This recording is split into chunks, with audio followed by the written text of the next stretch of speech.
সকলকে নমস্কার জানাই এবং স্বাগত জানাই আমার চ্যানেল ইনভেস্ট উইথ নিশান। আজকের এই ভিডিওতে আমি আপনাদের সামনে বর্তমান মার্কেট কন্ডিশন নিয়ে কিছু আলোচনা করব এবং কিছু স্টক, যে স্টকগুলো ভ্যালুয়েশন অনুসারে একটি ঠিকঠাক জায়গায় আছে এবং কিছু স্টক যেগুলো আন্ডার ভ্যালুড এবং কিছু স্টক যাতে প্রমোটাররা নিজেদের স্টক নিজেরাই বাই করেছেন তাদের সম্পর্কে একটু আলোচনা আপনাদের সামনে করব। ভিডিওটি হয়তো একটু বড় হয়ে যাবে, লেন্দি হয়ে যাবে। আশা করি শেষ পর্যন্ত ভিডিওটিতে আপনারা থাকবেন। যদি আমার এই ভিডিওটি থেকে পজিটিভ কোনো নলেজ গ্যাদার করেন তাহলে বলবো একটু লাইক, কমেন্ট এবং শেয়ার করবেন। নতুন যারা দেখছেন তাদের কাছে অনুরোধ আমার চ্যানেলটিকে সাবস্ক্রাইব করে বেল বাটনটি প্রেস করে রাখবেন যাতে আমি ভিডিও দেওয়ার সঙ্গে সঙ্গে আপনাদের কাছে নোটিফিকেশন পৌঁছে যায়।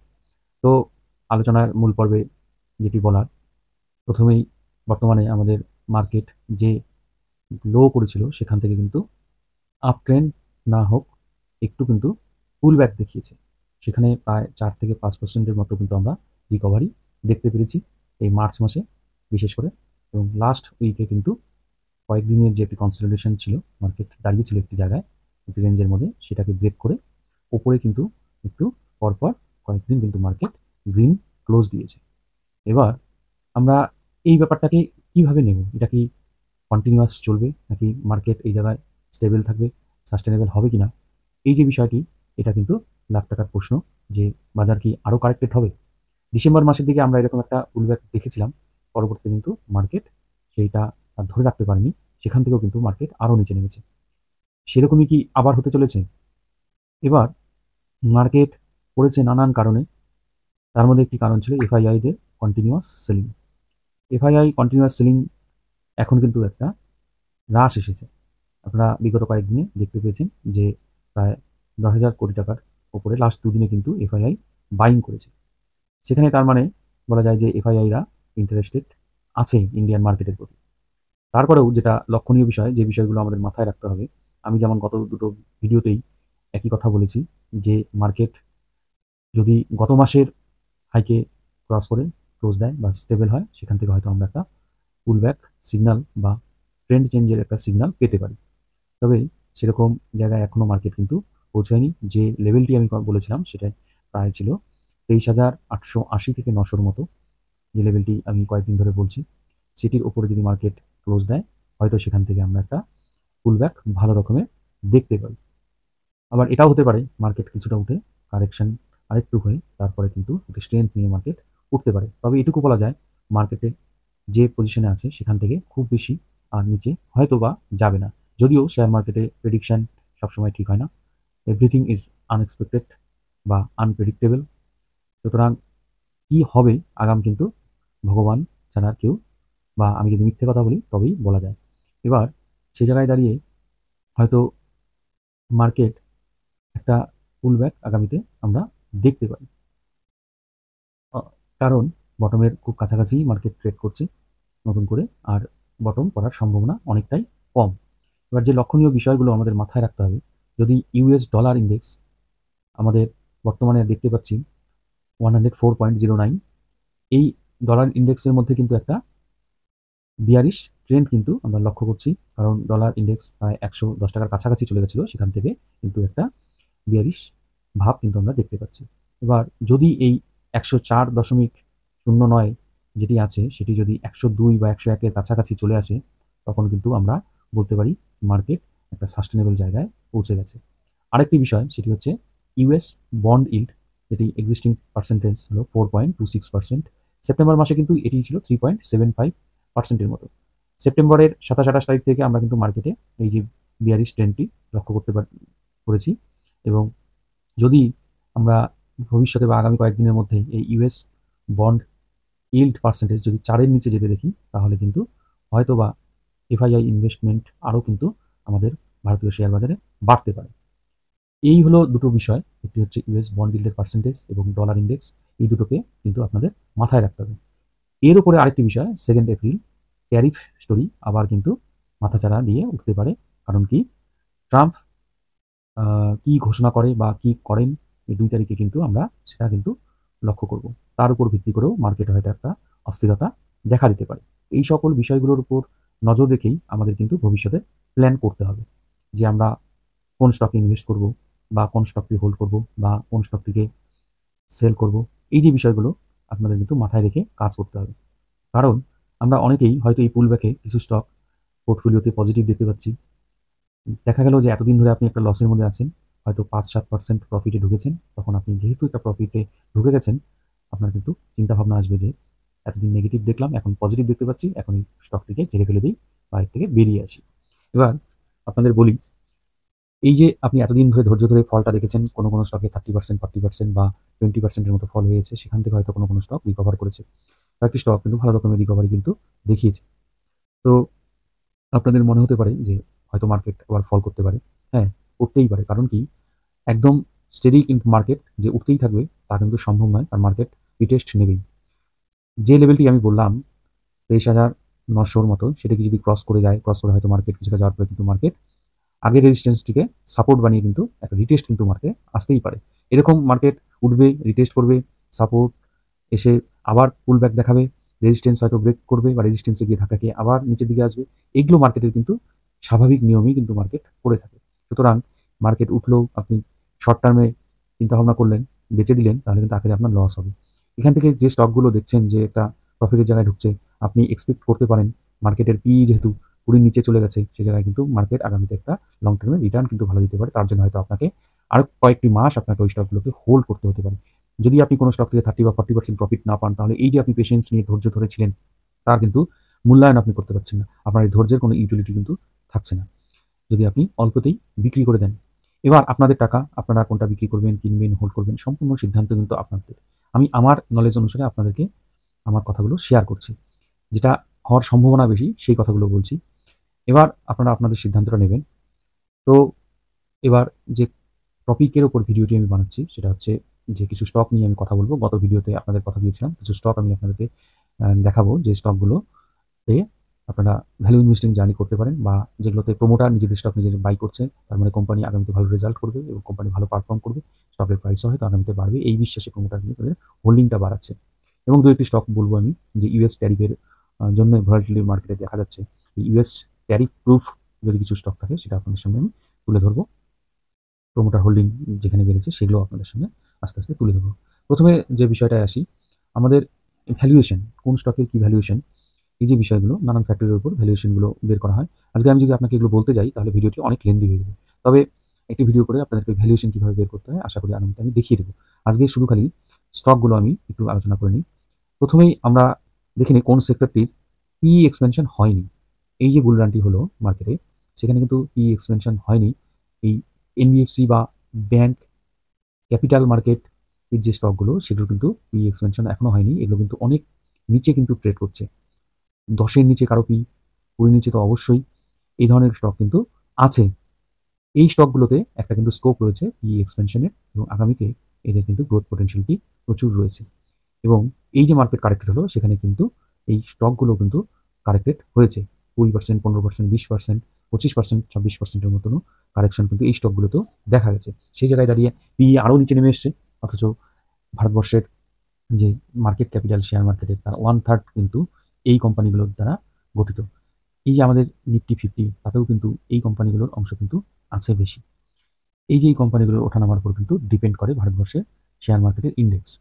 তো এই যে ব্যাংক বা অর্থনৈতিক যে সংস্থা, তার মধ্যে অন্যতম হচ্ছে আমাদের PSU ব্যাংকের কথা বলতে গেলে স্টেট ব্যাংক অফ ইন্ডিয়া। এই স্টেট ব্যাংক অফ ইন্ডিয়া একটি কিন্তু আপনাদের পোর্টফোলিও স্টক, যেটাতে অনেকেই ইনভেস্টেড থাকেন, SIP মোডে ইনভেস্ট করেন। এই স্টেট ব্যাংক অফ ইন্ডিয়ার যদি আপনি চার্ট খুলে দেখেন, তাহলে দেখবেন স্টকটি কিন্তু একটা কারেকশন ফেজ মধ্য দিয়ে গেছে, এবং সেখান থেকে একটা কিন্তু পুল ব্যাক দেখা যাচ্ছে। এই যে স্টকটি আছে, এর PE যদি দেখবেন 8.47 এর মতো, যেটা কিন্তু 10 এরও নিচে। এর বুক ভ্যালু 507 টাকার মতো। বুক ভ্যালুর অল্প উপরে কিন্তু এই স্টকটি ট্রেড করছে, প্রায় 1.5 গুণ সেই জায়গায় কিন্তু ট্রেড করছে। এই ভারতবর্ষের লিডিং এবং লার্জেস্ট PSU ব্যাংক। এই ব্যাংকের প্রফিট গ্রোথ এবং বিভিন্ন যে ফান্ডামেন্টাল বিষয়গুলো থাকে, সেগুলো কিন্তু ভালো, এবং এদের ব্রাঞ্চের সংখ্যা কিন্তু ভারতবর্ষে প্রচুর। এবং RBI যে পলিসি নিয়েছে, লিকুইডিটি বাড়িয়েছে ব্যাংকগুলোতে, সেখানে গিয়ে আগামীতে এই ব্যাংকটি আরও কিন্তু বিজনেস বাড়াবে এবং প্রফিটও কিন্তু এদের ভালো দেখা যাবে আশা করি।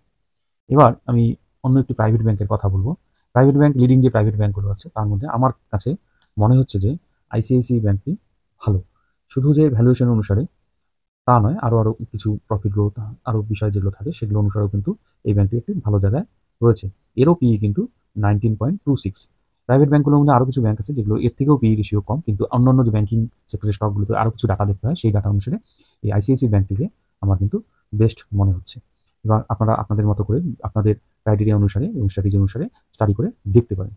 এরপর এনবিএফসির কথা যদি বলি, পিএফসি পাওয়ার ফিন্যান্স কোম্পানি, এই কোম্পানিটিও আপনারা স্টাডি করে দেখতে পারেন। কারণ কি, এই পিএফসির যদি আপনি ডিভিডেন্ড ইল্ড দেখেন, সেটির পার্সেন্টেজও কিন্তু খুব ভালো। শুধু যে ডিভিডেন্ড দেয় সেরকম নয় ব্যাপারটা, তাছাড়াও কিন্তু এর যদি পিই আমরা দেখি, দেখব 6.03। এই পিইটি কিন্তু কিছুদিন আগে কিন্তু 12 কাছাকাছি ছিল, সেটা কিন্তু কমে 6.03 হয়ে গেছে। এখান থেকেও একটা কিন্তু গ্রোথ প্রসপেক্ট দেখা যায়। এই স্টকটি প্রায় এর বুক ভ্যালুর কাছাকাছি কিন্তু ট্রেড করছে। সেই জায়গায় দাঁড়িয়ে এই স্টকটিও আপনাদের কিন্তু ওয়াচ লিস্টের মধ্যে আপনারা রাখতে পারেন। এবার ক্যাপিটাল মার্কেটের আরেকটি স্টক, যেটি হচ্ছে শ্রীরাম ফিনান্স। কয়েকদিন আগেই এই স্টকটি কিন্তু আপনাদের স্প্লিট দিয়েছে এবং সেখান থেকেও এই যে মার্কেটের কারেকশন হলো, এই স্টকটি কিন্তু সেরকম কিন্তু কারেকশন কিন্তু এর মধ্যে কিন্তু দেখা যায়নি। এই স্টকটি একটা কনসলিডেশন করেছে কয়েকদিন, তারপরে কিন্তু আবার কিন্তু আপ ট্রেন্ডে কিন্তু আছে স্টকটি। এই স্টকটিরও যদি পিই আপনি দেখবেন 13.51। এর গ্রোথ প্রসপেক্ট হিউজ রকম আমি কিন্তু স্টাডি করে দেখতে পাচ্ছি। সেই জায়গায় দাঁড়িয়ে আপনাদের ওয়াচ লিস্টে এই স্টকটিকেও রাখতে পারেন। আমি কিন্তু এই ক্যাপিটাল মার্কেট, এনবিএফসি এবং ব্যাংকিং সেক্টরের 4টি কোম্পানি নিয়ে এখানে আলোচনা করলাম। এরপরে আন্ডার ভ্যালুড স্টকের মধ্যে আরেকটি স্টক নিয়ে আলোচনা করবো, সেটি মেটাল সেক্টরে সেল। এটিও একটি পিএসইউ কোম্পানি। এই যে স্টকটি, এর অন্যান্য যে পিআর কোম্পানিগুলো আছে তার থেকে কিন্তু এর পিই কিন্তু অনেকটাই কম, যদিও একটু বেশি 20-র ওপরে, কিন্তু অন্য যে কোম্পানিগুলো আছে আপনারা ভালো করে একটু ট্যালি করে দেখবেন। অন্য যে কোম্পানি সেগুলোর কিন্তু সাথে যদি ট্যালি করেন, দেখবেন এর ভ্যালুয়েশন অন্যগুলোর থেকে ভালো একটি জায়গায় আছে। এবং এই স্টকটির বিশেষ বৈশিষ্ট্য হচ্ছে ডিভিডেন্ড ইল্ডও কিন্তু ভালো, 1.73%। এবার এই স্টকগুলো একটু সিক্লিক্যাল হয়, অর্থাৎ মাঝে মধ্যে একটু পড়ে যাবে, আবার কিন্তু রিকভার করে উঠে যায় স্টকগুলো। তবে বর্তমান যে মার্কেট সিনারিও আছে বা মার্কেটের সেন্টিমেন্ট যা আছে, এই মেটাল সেক্টরের স্টকগুলো কিন্তু একটি হিউজ গ্রোথ কিন্তু দেখাতে পারে। সেই জায়গায় সেল কিন্তু একটা প্রসপেক্ট আমাদের কাছে দেখাচ্ছে। এই স্টকটিকে নিয়েও আপনারা একটু স্টাডি করে দেখতে পারেন। এরপর যে স্টকটি নিয়ে আলোচনা করব, সেই স্টকটি হচ্ছে এসআইএস। আপনারা অনেকেই জানেন কমার্শিয়াল সার্ভিস প্রোভাইড করে এই কোম্পানিটি। এসআইএস দেখবেন ওই সিকিউরিটি কাজ করে, বিভিন্ন ব্যাংকের যে ক্যাশ ভ্যানগুলো যায় দেখবেন ওখানে সিকিউরিটির কাজ করে। এবং দেখবেন বিভিন্ন বড় বড় কোম্পানিতে যে সিকিউরিটি গার্ড এই কোম্পানির থাকে। এই কোম্পানিটি কিন্তু একটি এই কমার্শিয়াল সার্ভিস প্রোভাইডকারী কোম্পানি। এই কোম্পানিটির ভ্যালুয়েশন অনুসারে কিন্তু ঠিকঠাক জায়গায় আছে, একটি একদম স্মল ক্যাপ কোম্পানি। এর হলো মার্কেট ক্যাপিটাল কিন্তু 4,500 কোটি টাকার মতো। সেখানে এর পিই কিন্তু ডিমান্ড করছে 20.36। এর যে প্রফিট গ্রোথ সেটাও আপনারা দেখবেন খুব ভালো রয়েছে। এবং এর প্রোমোটারও কিন্তু লাস্ট কোয়ার্টারে নিজেদের হোল্ডিং কিন্তু কিছুটা বাড়িয়েছে। সেটি আপনারা একটু দেখবেন স্টাডি করে। এই স্টকটিকেও আমার মনে হচ্ছে যারা একটু রিস্কি ট্রেডার তাদের ওয়াচ লিস্টে রাখা যেতে পারে। আপনারা একটু নিজের মতো করে স্টাডি করে নিজেদের সিদ্ধান্ত নিজেরাই নেবেন। এরপর আমি যে কথাটি বলেছি যে প্রোমোটাররা বাই করেছে কিছু স্টক, সেগুলো নিয়ে আপনাদের সামনে একটু আলোচনা করব। সেই কয়েকটি স্টক আপনাদের সামনে একটু দ্রুত তুলে ধরার চেষ্টা করব। ভিডিওটি অনেক বড় হয়ে যাচ্ছে, একটু ধৈর্য নিয়ে ভিডিওটির সাথে থাকুন, তাহলে আসলে আপনারা হয়তো কিছুটা ইনফরমেশন আমার কাছ থেকে পেয়ে যাবেন। প্রথম যে স্টকটি নিয়ে কথা বলবো সেটি হচ্ছে ইন্ডিয়া সিমেন্ট। এর এক্সিস্টিং প্রোমোটার হোল্ডিং আছে 55.49%, যেটি আগে ছিল 49.36%। দেখতেই পাচ্ছেন এখানে প্রায় 6%-এর মতো প্রোমোটার কিন্তু তার হোল্ডিং বাড়িয়েছে। আরেকটি কোম্পানি কসমো ফাস্ট, যার হচ্ছে কিন্তু 650 টাকায় কিন্তু প্রোমোটার বাই করেছে, যেটা এক্সিস্টিং প্রাইসে কিন্তু কাছাকাছি। তারপরে আরেকটি স্টক আপনাদের সুপরিচিত লাওপালা, এটাও কিন্তু 215 টাকায় প্রোমোটার কিন্তু বাই করেছে। আরেকটি স্টক প্রিন্স পাই, 275 টাকায় প্রোমোটার কিন্তু বাই করেছে। আরেকটি স্টক যেটি সবার কাছে পরিচিত, কনজামশন থিমের উপর বেস করে এই স্টকটিও একটি ওয়াচ লিস্টে থাকতে পারে আপনাদের, যেটা হচ্ছে ডাবর। আপনারা কিন্তু সকলেই এর সাথে পরিচিত। এরও কিন্তু প্রোমোটার তাদের হোল্ডিং 0.01%-এর মতো বাড়িয়েছে। শুধু তাই নয়, ডিআইআইও কিন্তু তাদের হোল্ডিং কিন্তু প্রায় 1.3%-এর মতো কিন্তু বাড়িয়েছে। এই জায়গায় দাঁড়িয়ে এই স্টকটিকে একটা ওয়াচ লিস্টে আপনি রাখতে পারেন। এরপরে মহারাষ্ট্র সিমলেস, যেটি 0.03%-এর মতো হোল্ডিং কিন্তু প্রোমোটার বাড়িয়েছে। তারপরে আরকে ফরজিংস দেখবেন 716 টাকায় প্রোমোটার বাই করেছে। তারপরে সানটেক 360 টাকায় প্রোমোটার বাই করেছে। ম্যান ইন্ডাস্ট্রিজ, আপনারা এটাই অনেকেই জানেন, কনস্ট্রাকশনের সাথে কাজ করে এই কোম্পানিটি। এই কোম্পানিটারও কিন্তু প্রোমোটার 260 টাকায় নিজেদের স্টক বাই করেছে। এরপরে জি এন্টারটেনমেন্ট, আপনারা সকলেই জানেন জি এন্টারটেনমেন্টকে। এই কোম্পানিতেও কিন্তু প্রোমোটার কিন্তু তাদের হোল্ডিং কিন্তু বাড়িয়েছে। বিভিন্ন লেভেলে এরা বাই করেছে, 104 টাকায় এরা এদের স্টকটা বাই করেছে। এরপর হচ্ছে কাবেরী সিড। আপনারা সকলেই এই কোম্পানিকে জানেন, কাবেরী সিড 1060 টাকায় কোম্পানি নিজেদের শেয়ার বাই করেছে। এরপর আছে রেইন ইন্ডাস্ট্রি, যেখানে 125 টাকায় কোম্পানি কিন্তু লাস্ট মান্থে বাই করেছে। এরপর আছে ওয়েস্ট কোস্ট, যেখানে 430 টাকায় কোম্পানি প্রমোটাররা নিজেদের স্টক বাই ব্যাক করেছে বা বাই করেছে। এই যে কোম্পানিগুলোর নাম বললাম, কোনোটিই আমি কিন্তু বাই, সেল, হোল্ড কিন্তু রেকমেন্ড করছি না। আপনারা নিজেদের স্টাডিটা করে নেবেন। এরপর আরেকটি স্টক ইউপিএল, আপনারা সকলেই জানেন কেমিক্যাল সেক্টরের এই কোম্পানি। এটিরও স্টক কিন্তু প্রমোটার কিছুটা বাই করেছে, প্রায় 0.98% মতো বাই কিন্তু কোম্পানি প্রমোটার হোল্ডিংয়ের ক্ষেত্রে বাড়িয়েছে। এই স্টকগুলো আপনাদের কিন্তু পোর্টফোলিওর ওয়াচ লিস্টে আপনারা অ্যাড করে রাখতে পারেন। এরপর আমি কিছুক্ষণ আগে একটা কথা বলেছিলাম যে ট্যারিফ প্রুফ, অর্থাৎ এই যে আমেরিকা বিভিন্ন সময় চমকাচ্ছে বিভিন্ন দেশের উপরে ট্যারিফ, এবং পাল্টা দেখা যাচ্ছে ওই দেশ আবার রেসিপ্রোকাল ট্যারিফ। এই যে ভোলাটিলিটি আমেরিকান মার্কেটে, এটা কিন্তু আমরা দেখতে পাচ্ছি। এই যে ট্যারিফের উপর ডিপেন্ড করে ভারতীয় কিছু স্টক কিন্তু ওঠানামা করছে, কিন্তু কিছু স্টক আছে যাতে ট্যারিফের কোনো প্রভাব পড়েনি। তার মধ্যে অন্যতম একটা সবার পরিচিত স্টক, আশা করি সবার পোর্টফোলিওতে একটা সময় অ্যাড ছিল। এই স্টকটি 395 টাকা হাইও কিন্তু দেখিয়েছে, সেটি হচ্ছে জিও ফিনান্সিয়াল সার্ভিস।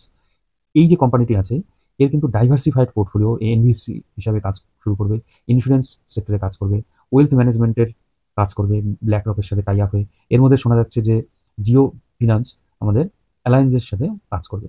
এই কোম্পানিটি কিন্তু ডোমেস্টিক মার্কেটেই কাজ করে, এবং এর কিন্তু কোনো ধরনের বিদেশি মার্কেটের উপর কিন্তু ডিপেন্ডেন্সি সেরকম একটা নেই, কারণ কি ইন্ডিয়ান কনজিউমারদের উপরে কিন্তু এই ডিপেন্ড করছে। এই যে কোম্পানিটির কথা বলছি, এই কোম্পানিটির যদি ভ্যালুয়েশন হিসাবে দেখি তাহলে অনেকটাই হাই ভ্যালুতে ট্রেড করছে, কিন্তু কোম্পানিটি ওয়েল কারেক্টেড, বর্তমানে কিন্তু অনেকটা নিচে কিন্তু ট্রেড করছে। এই কোম্পানিটিকে নিয়েও আপনারা চিন্তা ভাবনা করতে পারেন, কারণ কি শোনা যাচ্ছে যে এই অ্যালায়েন্সের সাথেও টাই আপ হয়ে যাচ্ছে। বাজাজ অ্যালায়েন্স, বাজাজের সাথে যে কোম্পানি টাই আপ হয়ে কাজ করছিল বিভিন্ন ইন্স্যুরেন্স সেক্টরে, সেই অ্যালায়েন্স কোম্পানি কিন্তু এই জিও ফিনান্সের সাথে ট্যাগ হয়ে কাজ করবে। এবং মিউচুয়াল ফান্ড হাউসগুলো এবং ডিআইআই কিন্তু এখানেও কিন্তু হোল্ডিং কিন্তু বাড়িয়েছে এই কারেক্টেড মার্কেটের সিচুয়েশন। সেই জায়গায় দাঁড়িয়ে কিন্তু আপনারা একটু চিন্তা ভাবনা করতে পারেন। এরপর আরেকটি স্টক যেটিকে আপনারা কনজাম্পশন থিমের উপর বেস করে বা থিমের উপর বেস করে মাথায় রাখতে পারেন, সেটি হচ্ছে ট্রেন্ড।